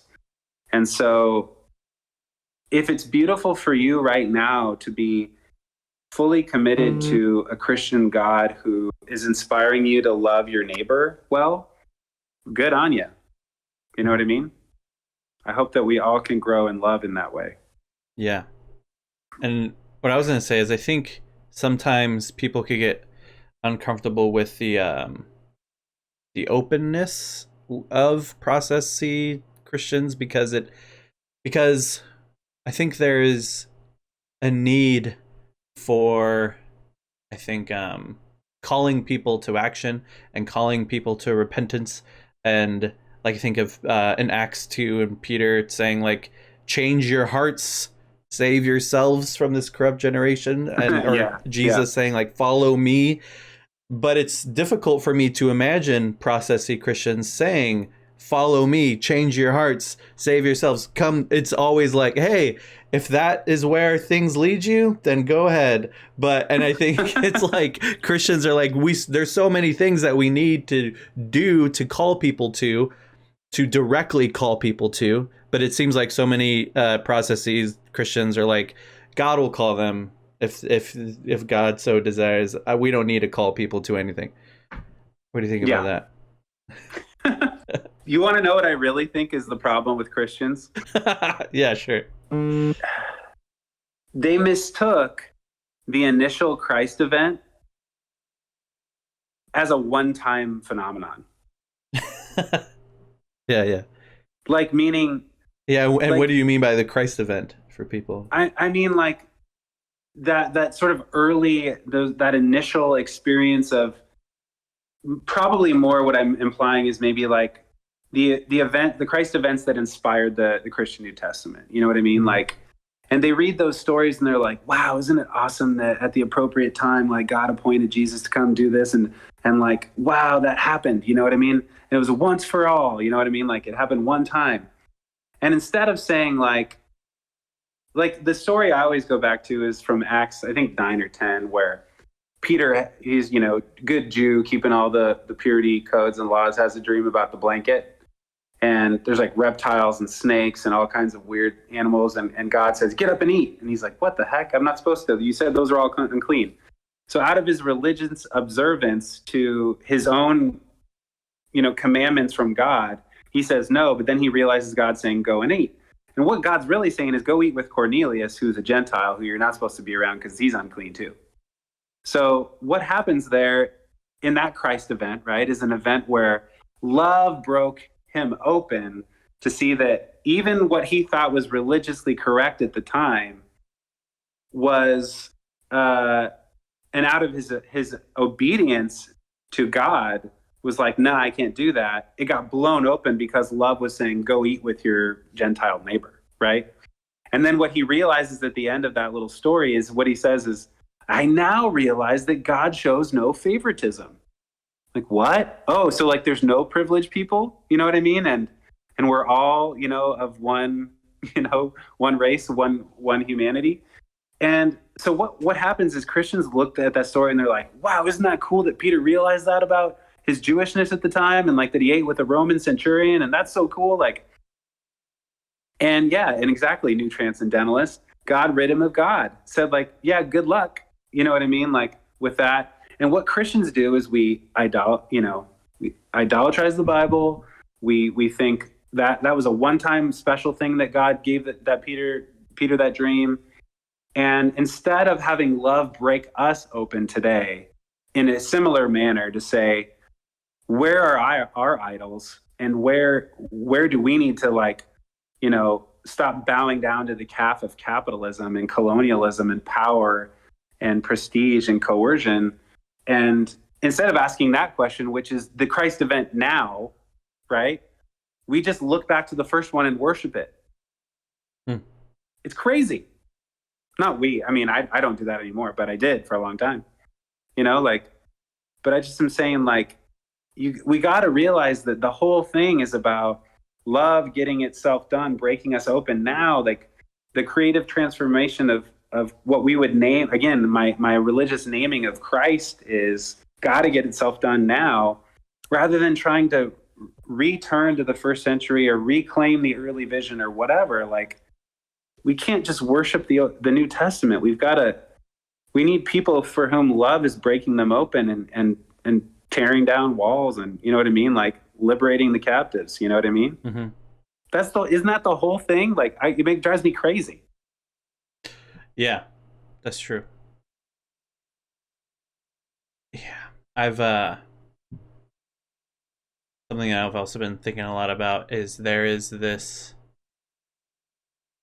inversion, I think, that needs to happen, or that is true, that people need to realize, is that, and we see it in the New Testament, this idea that I think people tend to think that those who have found God do justice in the world, but what we actually see is those who do justice find God, whether they're Mm-hmm. using God language or not. And so that's something that I think has been very inspiring to me and makes my spiritual journey make a lot more sense. It's like when I was putting this stuff into practice and praxis and trying to live this stuff out and into justice in the world, that is where I experienced God. And then we have people who are doing justice in the world and say that there's something larger than themselves that they experience, that they encounter, but they're not sure what it is. But it makes way more sense out on the streets fighting for justice than it does inside of a church building. And so Mm-hmm. that's been continuously what I see is, and I thought of that when you're talking about like the Christ event continues in the world. It's not just worshiping Jesus inside of a church. It's like it's way bigger and larger than that, wider than that.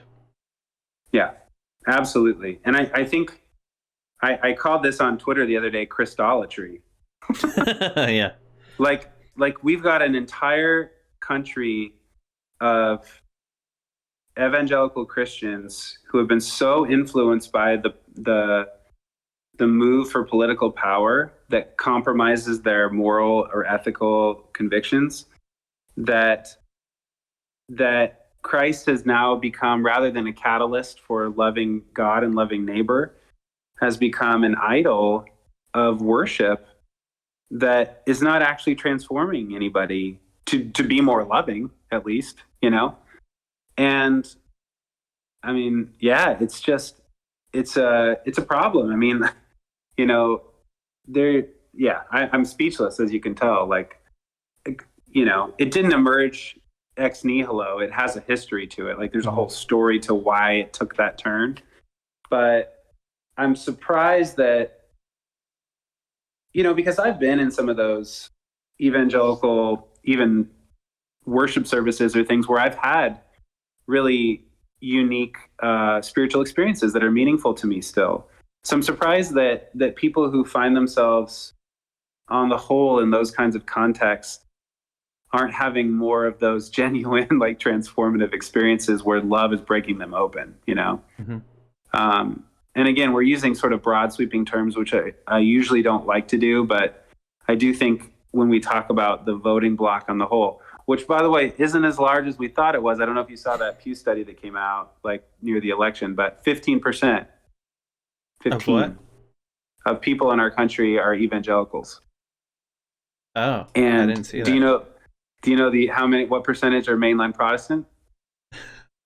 Is this percentage of all or of in America? Okay. What? 15. Really? Yeah, I know. The evangelicals are way louder for some reason. I don't know why, but that's actually extremely shocking. Well, in the last few years, you're telling me that there's an equal amount of evangelicals and an equal amount of mainline Protestants in the United States? Yes, sir. That's extremely surprising. I know, it's crazy. Well, and I say all this, people don't realize, because I always thought there was way more evangelicals. They're loud. Yeah, I know there's a lot of mainline Protestants, but I didn't think there was nearly as much. But also, it's not just being loud, it's just the structure also of their church, of like evangelicals constantly having outreach events and mainline Protestants being like, I hope they find us. Well, like, dude, it's where I'm telling you, like, the reason they're so loud is because they're funneling all the money into the media outlets. So that's why it's that way. But, you know, the generations that are coming up, I mean, yours and younger, like, they're calling bullshit on the whole thing. Like, it's only going to keep going like that, I think. Do you know what the percentage was, how it's shifted over the last few years? Yeah, so what was interesting was the evangelicals went down a couple percent and the mainline Protestants went up 1% or 2%. So they're like I think it's like 15.2 and 14.8 or something, like right there. You know what I mean?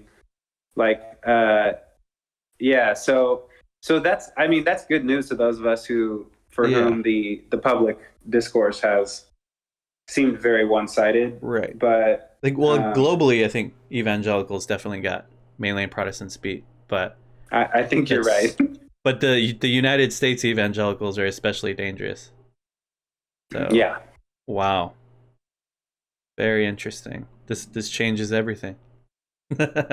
Especially, I say this too because I think a lot of people within my community, I think, view evangelicalism as this like monster that's hopelessly ruining the world, and we have nothing to stand against it. Like, it's just we can't. It's just continuing to grow and grow and do awful things. The fact it's simply, for me, it's the fact that there's an equal amount of mainline Protestants now to evangelicals, I think, is shocking and really says something. Yeah.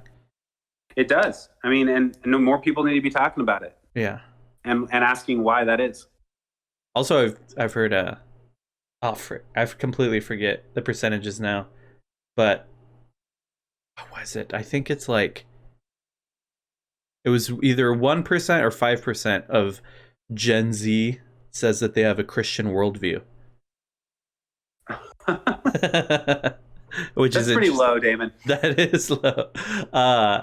I mean, in the United States, 1% is still like hundreds of thousands of people, but it's like that is very low. But that, to me, opens things up. It's like there's a lot of Christianity that needs to be unlearned and even actively dismantled and destroyed, and so that we can be open for more healthy and responsible ways of talking about religion and spirituality. Yeah. Well, you know, Damon, like, so you know how old I am, you know, kind of where I'm at. I still feel like I can talk to a lot of people who do have a Christian sacred canopy or worldview, but I would not be surprised if by the end of my career, I would have totally, you know, to engage with a younger generation, needed to secularize a lot of everything I say, you know, like, but I wouldn't see that as a compromising of anything, really. I mean, like, I'll pass down the Christian sacred canopy to my kids, but even my son, when he was asked it in kindergarten, like, what do you want to be when he grew up? He said, a church guy, because he didn't even know what a pastor was. A church guy. Just because he knows I work like over at the church behind our house, you know, or whatever. But so that's, you know, like, all that to say, like, if we can't be flexible with our language, and we need everything to be just so, the way that we know it, the way that we say it, and the way that we believe it, we won't be able to serve the loving and beautiful journeys of people in the future. So we got to get malleable, you know? Yeah, absolutely. That's, but for me, Christianity is inherently malleable, in good ways and bad ways. So, I mean, evangelicalism exists. I mean, the worst parts of evangelicalism exists because it's malleable, but that means it's malleable the other way as well. And so, yeah, and I think Process, I think, provides people a different way to talk about this stuff in a more healthy and responsible way. And so that's why I think it's like that option needs to be there for people. And like you said, people don't need to have process theology, but it's definitely something that a lot of people find a lot more helpful than other theological lenses and perspectives. And so that's why I wanted to have you on and talk about it. And so, yeah, I appreciate you coming on and talking about this stuff. Anytime. It's super fun. Yeah. I mean, I think you're right. Process. It should open us up, you know, like, to be able to be flexible and talk about things in creative ways, you know? Yeah, so definitely. I think, is there any final quick questions from the chat before we go? Let's see. Also, you said that stat is from Pew Research? I was trying to just pull it up, actually, this whole time we've been sitting here. Okay. Oh no, Grump Curmudgeon says 25% evangelical, 14% mainline. I That's trust not Pew. true. Is that true? Because you said it was from Pew. It's either Pew or Barna. Hold on. I'm going to find it for you. Okay. Mm-hmm. Do you have a quick one-sentence definition of process theology? Of process theology? Yeah. One sentence definition of process theology. God and the world, or here's a way to say it. Relationships run all the way down, you know, and God and the world are in an infinite dance of love and beauty. And when we try to pull them apart, it doesn't work. Mm-hmm. It doesn't work so well. Yeah, I think the key there is that interrelatedness there when we talk about God and the world. That yes, exactly. Interrelated. That's right. God is relational. I think that's a big thing that you hear a lot of process theologians say all the time. God is relational. Or God is not that, God is not that, God is not that. No, God is relational. Mm-hmm. I hear that a lot. Also, this I said this at the very beginning. I like this from John Cobb, where he said, process theology may refer to all forms, this is the super broad version, all forms of theology that emphasize event, occurrence, or becoming over against substance. And so it said, like, with that very broad version, I would technically be process theologian, but there's more, I think, specific intentional versions of process theology that I don't find as interesting as other theological lenses. But there's other theological lenses that integrate that emphasis of event and becoming over substance and static being. Right. Yeah, no, absolutely. I mean, those are the philosophical ways to talk about it, right? Like, you can talk about it philosophically in terms of like events over substances, or you could talk about it like theopoetically in terms of like beauty over truth, right? Or something like that. So, which again is also kind of philosophical, you know. But yeah, I'm still scrolling trying to find the stats, but I can't. But if there's another question, we could talk about it. But I can. Yeah. Any other questions from the chat? People are saying we need to do this again. Down. Yeah. It's easy with Tim too because we're homies. So come on anytime. And yeah, I was just trying to find that stat because I was talking with actually Diana about it. So I'm trying to find the date from that. Oh, Zippykins. Want to hear Tim talk about process within music? Oh, yeah. And you're a musician as well. Yeah. What about it? From a musician viewpoint? Okay, well, if you want to get serious about musical metaphors, I actually think that's probably the most helpful way to talk about it. Yeah. The reality is a harmony. Yeah. If you think of every event or every moment coming together to create a moment in time, space-time, that it's two things that come together, like two notes that create an interval or a harmony, right? And so reality is always sort of becoming, in a sense that it's making music of beauty. But Whitehead ends up saying later in his career that what he calls God is the harmony of harmonies. So it's all that harmonic content reverberating and oscillating infinitely. But again, it's a musical metaphorical image. It's not literal, but I think that is actually a really helpful way to think about it. And so if we think about the choices in our lives and the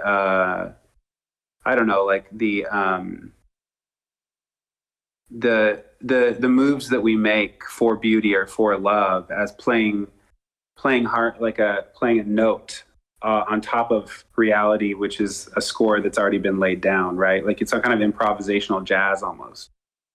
And kind of cool in that way, I think, because it gives us something we know, like music, as a way to describe, just like what what this whole thing is, in a sense. So yeah, and there's all these different ways to talk about God. It's like I am now at a point where I read certain criticisms of God from a very like surfacey new atheist perspective, and it's just like I'm not even a part of your conversation. That's not even relevant to what I'm talking about when I talk about God, and or many of my friends are talking about when we talk about God. And so it's like there's so many other ways besides the going back and forth of, is there a supreme being in the sky or is there not a supreme being in the sky? And it's like, no, there's not. Anyway, let's go back to talking about God. Like, who cares about that discussion? And so it's and that often also looks like, earlier you mentioned like atheist critiques. This is what I've found helpful, is certain atheist critiques that do, I think, widen my faith, because it's like, oh yes, that critique of God is something that I've dealt that conception of God within that critique is something that I've dealt with that is unhealthy. Yeah, I should get rid of that. Like, especially when we talk about like God is just simply a projection, either of our of just our positive attributes, or just a projection of our own biases and bigotries. It's like, oh yeah, let's completely get rid of that God. Thank you for pointing that out to me. Atheist critiques. And so it's it becomes a whole other conversation. No, I couldn't agree with you more. In fact, I'm like, if people are still having the conversation about whether or not God exists, I generally know like that they haven't really sort of updated like the conversation at all, you know, like, because that's sort of a modern debate that we're not really having anymore. And at least in the theological schools that I run in, you know, or circles that I run in, like I just don't. In fact, I think I wrote it. There's a line in my dissertation where I said existence is not the correct category to talk about God. Yeah. And so, like, if that's the case, then you know, then I think we've got to realize that. Sorry, I'm still scrolling for those stats. I can't find them. We've got to realize that, like, there can be an alternative register of talking about God, a theopoetic register that again is about play, about creativity, about imagination, and that's just a fine way to have that conversation if you want to. And like I said, I agree with most, not all the reductionist, materialist, new atheist critiques of God, but like most like radical critiques, most of the sort of continental philosophical critiques, I think, are Nietzsche, and a lot of them are pretty much spot on, you know. So yeah, and you know what I mean? Definitely. Do we have recommendations for where else people can go? Randy's asked for recommendations on looking more into theories of beauty, and also earlier someone said in that analogy of like the bad babysitter God, like someone who's still stuck with that conception of God. What are some places they could go with that as well? What was the first one again? Oh, look more theories into of beauty. Like from like a comparative, in the way you're or talking about it. Probably in the way you're talking about it. How philosophical do you want to get? I know these questions are difficult sometimes. There's a book called. Hold on, I'll show you. What you got? There's a book called Tragic Beauty in Whitehead and Japanese Aesthetics, by a guy named Steve Odin. That's really cool. I'll show it to you. Here it is. If you're interested in process beauty, I think this is kind of like. Oh, I just saw that book recently. Yeah. The way to be. Wait, say the title again. Or Tragic Beauty in Whitehead and Japanese Aesthetics. So if you're interested in evanescence, if you're interested in ephemerality and the passingness of things. The band Evanescence? Oh. No, meaning that things are ephemeral, like that things pass every moment, becoming and perishing is what we say in Process. And how beauty relates to that. It's a good one. Mhm. To be honest, I love John O'Donohue, who's a Celtic thinker. And so he's got a book called, I think, Beauty, the Invisible Embrace, that are sort of like contemplative meditations on beauty. And God, it's gorgeous. And it's right here.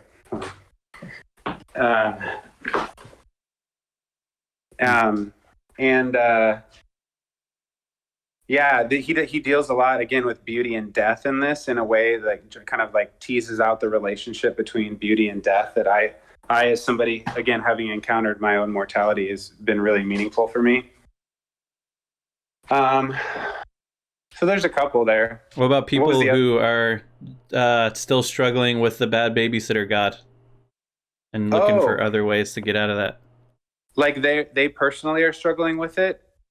Yeah, like that's all they could think about when they think about God.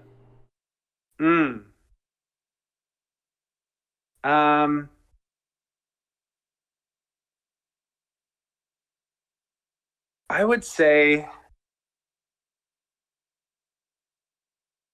I mean, you got to kind of ask that question to yourself if you want to have a parent or a babysitter like that. Like, I don't. And right. I don't know. I would say, like, if you're struggling with it, like in terms of your thinking, there's plenty of reading you could do to get yourself out of that mode of thought. But I think, again, like I said, like I sort of referred to earlier, if all of your social circles are just keeping that on you, you got to get out. And that's not fun. In fact, that's probably been one of the more traumatizing and difficult things for me to deal with personally when I had to sort of get out. I lost a job, 2 jobs, I lost friends, I lost community, I lost family, lost literal, like, physical place, like the place we had been in for 14 years. Like, it kind of all got washed away when I had to make that transition. So, but as the poet Mary Oliver said, like, sometimes you got to save the only life you can save, which is your own. But I found those stats, by the way, too. Okay, real quick, I want to say too, like, I went through all that too. Lost a job, lost a community, lost friends, lost so many opportunities, and and so many people who watch me have gone through that as well. And so I slowly had to, like, find new connections, but it's like staying on this path and continuing to be committed to looking for more honest ways of talking about this stuff instead of being loyal to certain groups. By staying on that, I eventually connected with others who were on the same path. And so, and it's like a glorious feeling to walk. I've been in that room you're in, the office you're in, and looked at that bookshelf, and to be able to be like, oh, I have that book, I have that book, I have that book, I have that book, which is like totally different than being with like old conservative Christian friends and seeing a completely different bookshelf and feeling like this person has no idea who I'm reading or who I'm interested in or what I'm thinking about these days, and to go to someone else who's been on a similar journey. Same with and Chat New Transcendentalist being in his room and seeing those books, like, oh yeah, I have that book, I have that book. But it's really it's great feeling simply because we could say, oh, finally someone that I could talk to about this stuff that I've been thinking about for so long. You're totally right. And the unfortunate situation is that there's not a lot of just saw Taylor's comment. There's not a lot of communities like ours, Damon, to be honest, like where there's a whole group of people who are rallying around this openness, and so a lot of us have to sort of find our way on our own. Like, I'll listen to that podcast, I'll read that book over there, I'll try to find some people online, like, in a Twitch stream or something that I can chat with and find other people who think anything like me. But like, I just think, like, it's vital to connect somehow, even if it's digitally, with people who can support where you're heading. And yeah, so Yeah. Dustin Devine also suggested the books Robert Mesley's Intro to Process Theology, Tom Oord's God Can't, and Marjorie Suzuki's book God, Christ, Church. Yeah. Yeah. Who is that, by the way? Does that person want to tell who they are? They don't have to. I just feel like that handle sounds familiar to me. I know there's a few people in here that are your homies that came just for you. Yeah, I think I've seen a couple, but I'm just sending you a link right now to that letter right there has the stats in it, that Diana's letter right there. Oh, that's weird. Actually, it didn't link to the actual one with it. Hold on. Yeah. It's Jonathan. What's up, Jonathan? Oh, hey, Jonathan. Process Party in the chat. Yeah, he's the homies. Yeah. But let's see. It's from October 13th. Hold on. October 13th is from I can find it. Nothing is as it was. Yeah, I got it. Do you see that? I'm going to put that in the chat too. So I'm showing it on the screen. Oh, dope. Yeah, do that. Do you see that stat right there? Oh, it's white. Yeah. Maybe that's the difference here.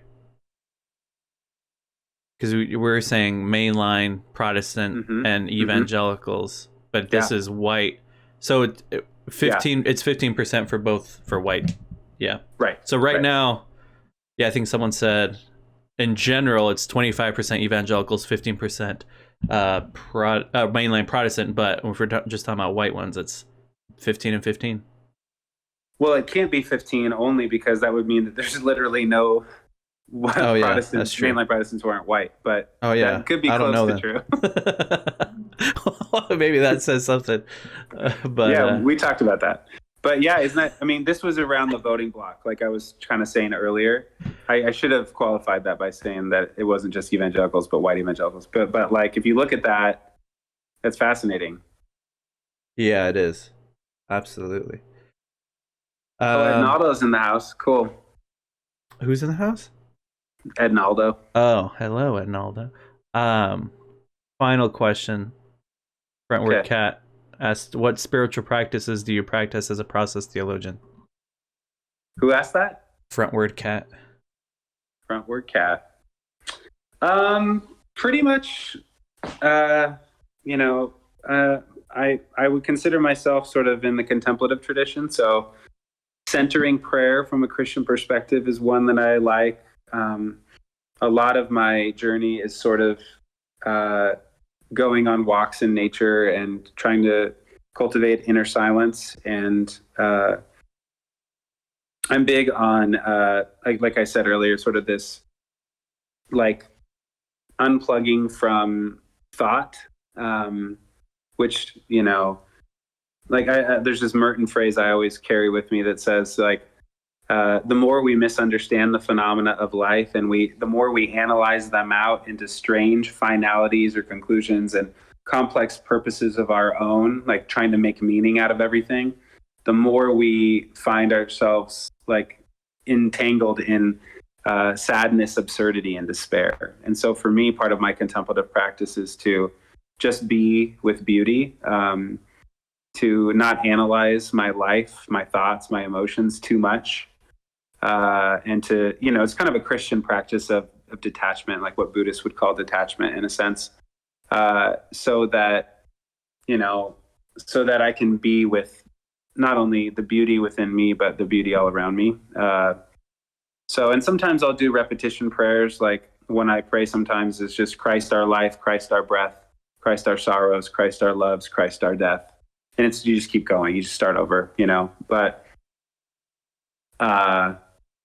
and those are a few things I do. I think, as a process person. Nice. Yeah. Awesome. So Tim is on Twitter at TD Burnette. You check him out over there. Is there anything else you want to plug? No. Just love, Plug some love. Well, I think about it a lot. Like, sometimes I have to teach at the Way Collective or whatever. It's like, all I'm trying to really do is just tell you all about love, period. Mhm. Like that's all. Who cares about process theology? Like if we can't get in touch with love, like our community says, like we ground our lives in love for the work of love. And that's that prioritization of love is primarily because of our Christian worldview. Like, other people, other religious paths would prioritize another, value or something. But for me, like, and if you have any sort of touch point to the Christian story, like I'm just trying to tell you all about love. Like you just gotta love, just loves. Love doesn't play the utility game or the commodification game. Like love's our essence. Love will be our end, and and beauty is the product of love. So yeah. And as Whitehead says, peace is really just trusting in the efficacy of beauty. Yeah. There it is. Awesome. Beauty's my religion, man. We just talked about it. Beauty is my religion. That's so good. Hold on. Oh yeah, there's also you got articles on Medium too, which is just medium.com/TD Burnette. Oh yeah, exactly.